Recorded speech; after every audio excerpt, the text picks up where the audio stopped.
Media Amerika beri apresiasi tinggi untuk timnas Indonesia, Bahrain, dan Cina adalah kesempatan emas untuk menang.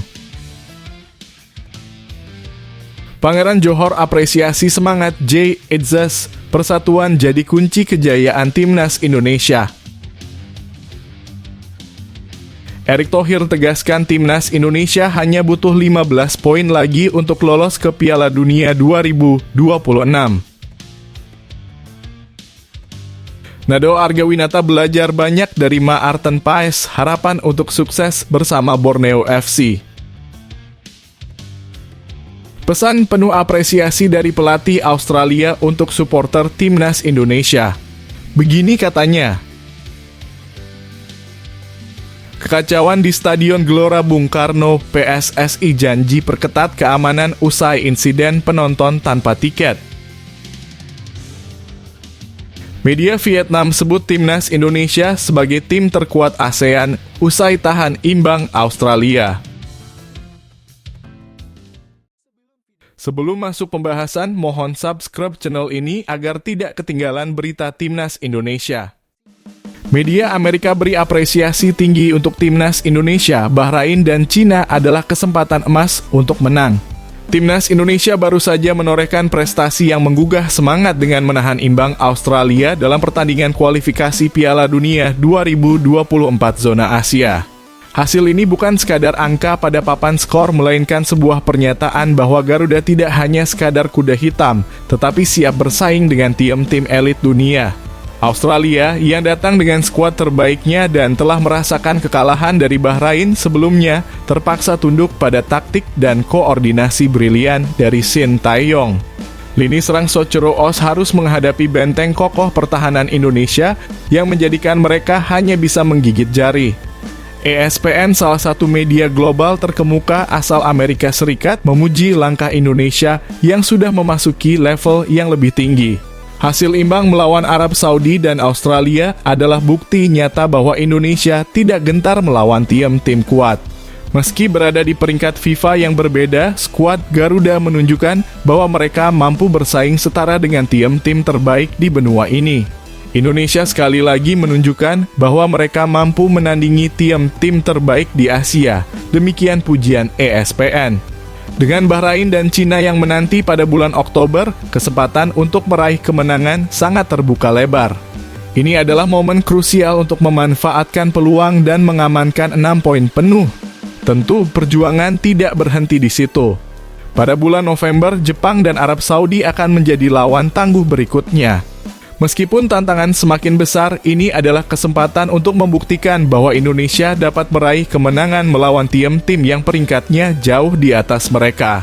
Masih ada banyak pekerjaan yang harus dilakukan setelah hasil imbang yang diperoleh. Kini saatnya untuk melangkah lebih jauh dan meraih kemenangan, kata ESPN. Bahrain dan Cina secara teori adalah lawan yang bisa dihadapi dan dikalahkan. Momen inilah yang harus dimanfaatkan sebaik mungkin. Meski penampilan solid di dua pertandingan terakhir sudah menunjukkan kemajuan, timnas Indonesia masih punya peluang besar untuk terus berkembang dan bersaing dengan kekuatan Asia. Dalam beberapa hari terakhir, Indonesia telah menunjukkan usaha yang patut dibanggakan. Sekarang, saatnya untuk membawa semangat tersebut ke depan dan membuktikan bahwa mereka layak berdiri sejajar dengan tim-tim elit Asia. Tutup laporan tersebut. Ayo, Garuda! Ambil kesempatan ini dengan penuh semangat dan tunjukkan bahwa Indonesia memang pantas berada di puncak persaingan Asia.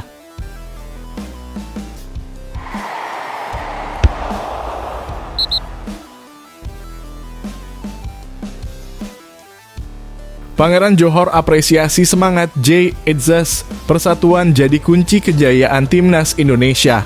Presiden Johor Darul Takzim Tunku Ismail bin Sultan Ibrahim baru-baru ini memberikan komentar yang menggetarkan tentang hasil gemilang timnas Indonesia.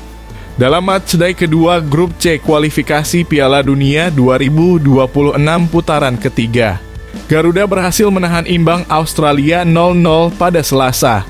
Dan hasil tersebut memikat perhatian dari sosok bergelar HRH His Royal Highness ini. Menariknya, Tunku Ismail tak hanya memuji hasil pertandingan, tetapi juga memberi perhatian khusus pada pidato berapi-api Kapten Timnas Indonesia, J. Izzas. Dalam unggahan Instagram Timnas Indonesia, Jay Itzes menyampaikan pidato penuh semangat yang memotivasi supporter dan memberikan dorongan moral kepada tim. Yang paling penting adalah dukungan kalian supporter, ujar Jay Itzes dengan penuh semangat. Kita bermain untuk kalian, kita mencoba membuat kalian bangga. Tidak ada yang percaya dengan kami, tapi kami percaya. Tunku Ismail tidak hanya menyambut hangat pidato Jay Itzes, tetapi juga menekankan pentingnya persatuan dalam mencapai kesuksesan.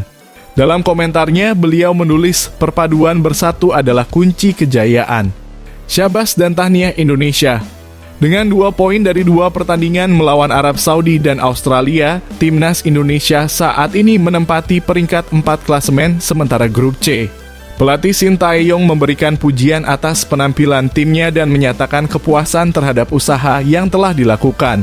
Para pemain melakukan permainan yang sangat bagus dalam laga melawan Arab Saudi dan Australia. Secara pribadi, saya merasa puas dengan apa yang telah dilakukan, ujar Sintayong kepada media di SUGBK, Senayan, Jakarta. Menjelang FIFA Matchday Oktober, Timnas Indonesia akan menghadapi 2 laga tandang melawan Bahrain dan Cina. Meskipun perjalanan tersebut akan melelahkan, Sintayong menegaskan bahwa persiapan akan tetap fokus dan intens. Untuk melawan Bahrain dan Cina, persiapannya sama seperti sebelumnya. Kami akan melakukan TC singkat, jelas Sintayong. Kami akan mengumpulkan para pemain dan menyusun taktik setelah TC dimulai, karena kami bukan klub. Skuad Timnas Indonesia yang baru saja berfoto bersama di Stadion Utama Gelora Bung Karno, Jakarta, kini siap menghadapi tantangan mendatang dengan semangat dan persatuan yang tak tergoyahkan. Timnas Indonesia teruslah bersinar dan buktikan bahwa persatuan adalah kekuatan utama dalam meraih kejayaan.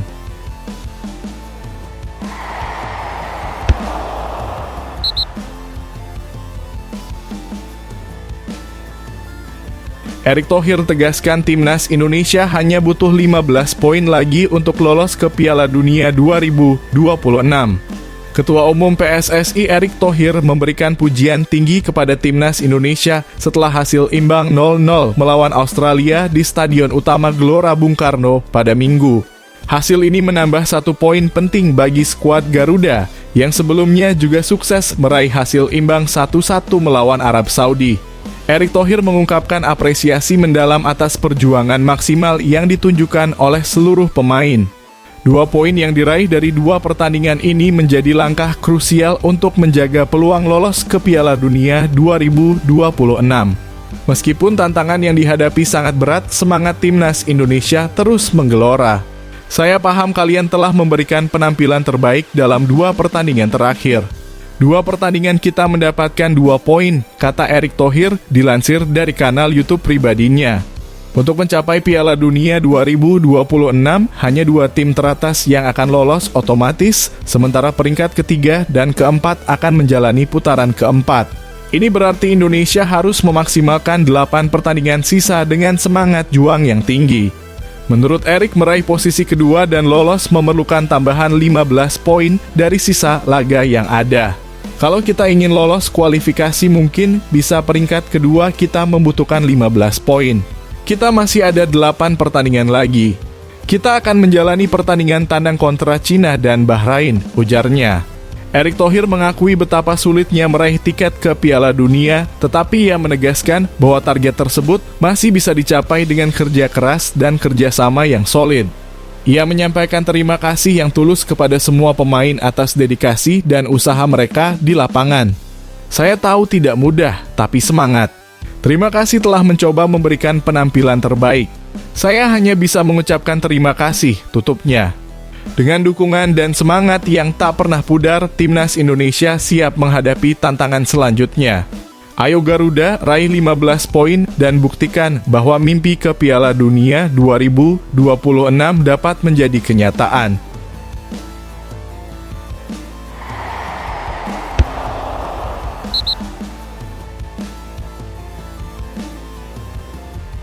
Nadeo Argawinata belajar banyak dari Maarten Paes, harapan untuk sukses bersama Borneo FC. Penjaga gawang Borneo FC, Nadeo Argawinata membagikan pandangannya mengenai kehadiran Maarten Paes di skuad Timnas Indonesia. Meskipun Nadeo tidak mendapatkan kesempatan bermain dalam 2 laga kualifikasi Piala Dunia 2026 melawan Arab Saudi dan Australia, ia mengakui bahwa kehadiran Maarten Paes memberikan dampak yang sangat positif. Maarten Paes yang bermain untuk FC Dallas menunjukkan performa gemilang dengan menjadi man of the match dalam kedua laga tersebut, membawa timnas Indonesia meraih hasil imbang. Penampilan impresif Paes di bawah mistar gawang tidak hanya meneguhkan kepercayaan publik, tetapi juga memberikan inspirasi bagi Nadeo. Dalam konferensi pers sebelum laga melawan PSS Sleman, Nadeo mengungkapkan rasa syukurnya bisa berada dalam satu tim dengan Maarten Paes. Ia mengatakan, "Saya rasa saya salah satu yang beruntung sebagai pemain karena bisa belajar bersama dia. Banyak sekali yang saya pelajari dan kami saling berbagi pengalaman." Nadeo menambahkan bahwa pengalaman yang didapat dari Paes adalah sesuatu yang sangat berharga dan berharap bisa menerapkannya untuk meningkatkan performa dirinya dan tim Borneo FC. "Tidak ada salahnya kita belajar dari siapapun dan semoga ini bisa memberikan hasil yang positif untuk saya pribadi dan untuk tim Borneo FC," ujarnya. Menjelang pertandingan melawan PSS Sleman pada lanjutan pekan keempat Liga 1 musim 2024-2025, Nadeo mengungkapkan antusiasmenya untuk kembali bermain setelah jeda internasional. "Saya sangat semangat untuk kembali berlaga di Liga 1 dan bertanding bersama teman-teman di Borneo FC," kata Nadeo. Ia juga menunjukkan optimisme tinggi untuk menghadapi pertandingan mendatang, baik di Liga 1 maupun kompetisi Asia. Tim Borneo FC sangat excited untuk menghadapi pertandingan-pertandingan selanjutnya. "Kami semua siap memberikan yang terbaik," tutupnya. Dengan semangat baru dan pengalaman berharga dari Maarten Paes, Nadeo Argawinata dan Borneo FC siap menunjukkan performa terbaik mereka di laga-laga mendatang.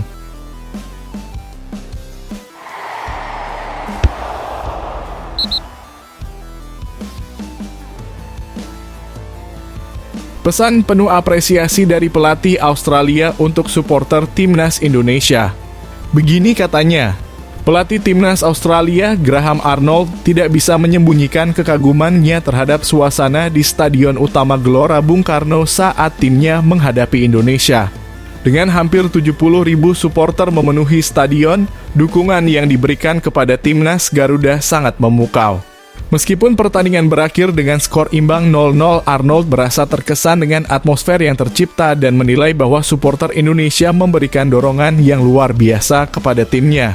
"Terima kasih untuk semua orang di Indonesia. Atmosfer yang luar biasa malam ini. Anda harus bangga dengan tim Anda," ungkap Graham Arnold. Arnold, yang pernah menangani Sydney FC, mengakui bahwa Socceroo Oz telah berusaha maksimal untuk mencetak gol. Meski begitu, mereka harus menghadapi kiper timnas Indonesia, Maarten Paes, yang tampil sangat gemilang. "Saya melihat para pemain berusaha keras, mereka bekerja sangat keras. Kami menciptakan 5 atau 6 peluang, tetapi tidak berhasil menjebol gawang," jelas Arnold. Arnold juga memberikan pujian khusus kepada Maarten Paes, yang menurutnya layak mendapatkan predikat pemain terbaik dalam laga ini. Tidak mengherankan jika pemain terbaik dalam pertandingan ini adalah penjaga gawang Indonesia, karena dia melakukan banyak penyelamatan bagus, puji Arnold.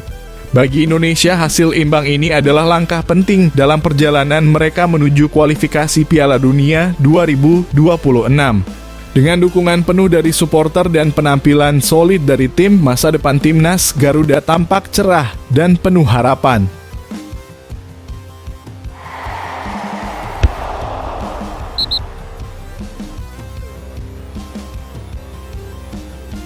Kekacauan di Stadion Gelora Bung Karno, PSSI janji perketat keamanan usai insiden penonton tanpa tiket. Stadion Utama Gelora Bung Karno, Jakarta, Selasa malam menjadi saksi insiden mengejutkan yang mengganggu jalannya laga timnas Indonesia versus Australia. Meski terisi penuh oleh 70.059 supporter, suasana meriah ini ternoda oleh kejadian tidak diinginkan. Penonton tanpa tiket berhasil memasuki stadion. Kekacauan ini terekam jelas dalam berbagai video yang beredar di media sosial, menunjukkan bagaimana sejumlah penonton ilegal dapat masuk ke area stadion tanpa pemeriksaan tiket yang ketat. Insiden ini segera mengundang perhatian PSSI yang langsung mengambil tindakan tegas. Arya Sinulinga, anggota Komite Eksekutif PSSI, mengungkapkan kekhawatirannya atas situasi tersebut. Kami sudah mengidentifikasi adanya penonton tanpa tiket yang berhasil masuk ke stadion malam itu, ungkap Arya. Sekitar pertengahan pertandingan kami mulai melihat beberapa titik termasuk tangga yang tiba-tiba dipenuhi orang-orang yang tidak memiliki tiket. Merasa penting untuk segera bertindak, PSSI langsung meminta pihak keamanan untuk meningkatkan pengawasan dan memperketat keamanan di stadion. Kami langsung meminta pihak keamanan untuk mengecek dan melakukan penebalan pengamanan secepatnya, tambah Arya. Sebagai tanggapan atas insiden ini, PSSI berkomitmen untuk melakukan perubahan besar dalam sistem keamanan stadion. Perubahan ini akan mulai diterapkan saat Timnas Indonesia menjamu Jepang pada 15 November 2024 di Stadion Utama Gelora Bung Karno. Kami akan melakukan perubahan total dalam manajemen keamanan, khususnya dalam sistem masuk ke stadion, tegas Arya Sinulinga. Kami telah sepakat untuk bekerja sama dengan crowd management yang lebih profesional untuk memastikan keamanan dan kenyamanan. Arya Sinulinga juga meminta maaf kepada para supporter atas ketidaknyamanan yang mungkin timbul dari perubahan ini. Kami mohon maaf jika proses masuk ke stadion akan lebih merepotkan pada laga-laga mendatang. Namun ini semua demi keamanan, keselamatan, dan kenyamanan kita bersama. Ini adalah pelajaran berharga bagi kita semua, tutup Arya. Dalam 2 laga kandang pada bulan November nanti, selain menghadapi Jepang, Timnas Indonesia juga akan bertemu Arab Saudi pada 19 November 2024. PSSI berkomitmen untuk memastikan bahwa kejadian serupa tidak akan terulang dan para supporter dapat menikmati pertandingan dengan tenang dan aman.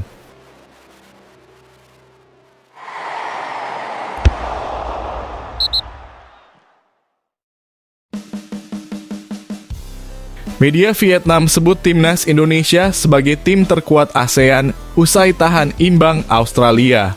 Media Vietnam memberikan pujian tinggi kepada Timnas Indonesia setelah hasil imbang 0-0 melawan Australia di laga kedua ronde ketiga kualifikasi Piala Dunia 2026 zona Asia yang digelar di Stadion Utama Gelora Bung Karno, Jakarta, pada Selasa malam. Menurut laporan media Vietnam, Timnas Indonesia kini layak dianggap sebagai tim terkuat di ASEAN.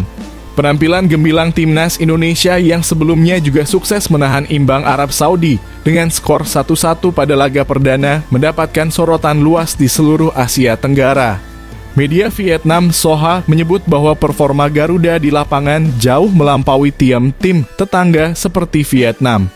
Sudah jelas saat ini Indonesia semakin tangguh dan pantas disebut sebagai tim terkuat di Asia Tenggara, tulis laporan Soha. Performa mereka jauh lebih meyakinkan dibanding Timnas Vietnam. Soha juga menyoroti bagaimana Timnas Indonesia berhasil membalikan ekspektasi dari media internasional. Sebelumnya tim Garuda dianggap sebagai underdog dalam persaingan di ronde ketiga. Namun semangat juang yang ditunjukkan Indonesia, terutama dalam menghadapi tim yang lebih diunggulkan seperti Australia, menegaskan bahwa mereka bukan sekadar peserta. Pada akhirnya, tim Indonesia menunjukkan bahwa mereka tidak terlalu optimis. Meskipun dianggap sebagai underdogs, para bintang naturalisasi dari tim Nusantara ini memasuki pertandingan dengan adil, bermain dengan penuh semangat, dan tidak menunjukkan tanda-tanda ketakutan melawan Australia, lanjut Soha. Media Vietnam juga mengkritik penampilan timnas mereka sendiri, yang gagal melaju ke ronde ketiga kualifikasi Piala Dunia 2026 dan baru saja kalah dari Thailand dengan skor 1-2 pada malam yang sama di Stadion My Dinh, Hanoi. Penampilan mereka jauh lebih meyakinkan dibandingkan tim Vietnam. Pelatih Kim Sang-sik dan anak asuhnya memiliki alasan untuk merasa takut sekaligus tunduk pada tim asuhan Shin Tae-yong, tambah Soha. Dengan hasil-hasil mengesankan ini, Timnas Indonesia kini bersiap untuk tantangan berikutnya dalam kualifikasi. Laga terdekat mereka akan melawan Bahrain dan Cina pada Oktober 2024. Dan dengan semangat serta kualitas yang ditunjukkan, mereka bertekad untuk terus meraih hasil positif dan membuktikan bahwa mereka memang layak menjadi tim terkuat di ASEAN.